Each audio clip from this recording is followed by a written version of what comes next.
東方日報 E07 副刊三屆五行八方向與2015年11月25日三屆五行女人四項旺夫益子漢朝才女班超寫的女誡婦行，是古人認為女人修養的四項，也即是旺夫益子的四大要素：婦德、婦賢、婦用、婦恭、婦德。不要求絕頂聰明有才華，只需嫻熟、守道、知恥、動靜得宜。婦賢不必巧言善辯，只需慎言。婦用不要求絕色艷麗、刻意打扮，只需注意個人衛生，儀容整潔大方。婦恭不必有超凡手藝，只需保持家居清潔，把家務做妥，令家人和賓客都享受溫馨飲食。班超是東漢太史班固的妹妹。班固寫漢史和天文志未完成就去世，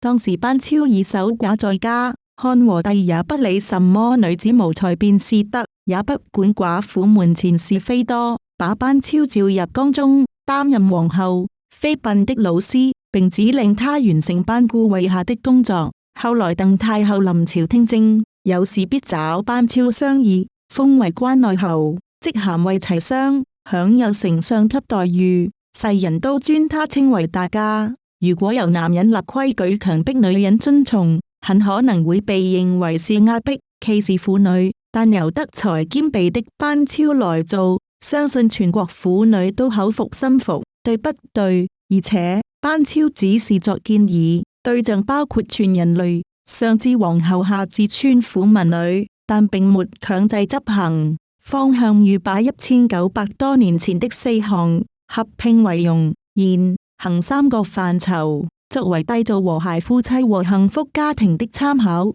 希望現代人更容易明白和接受。方向語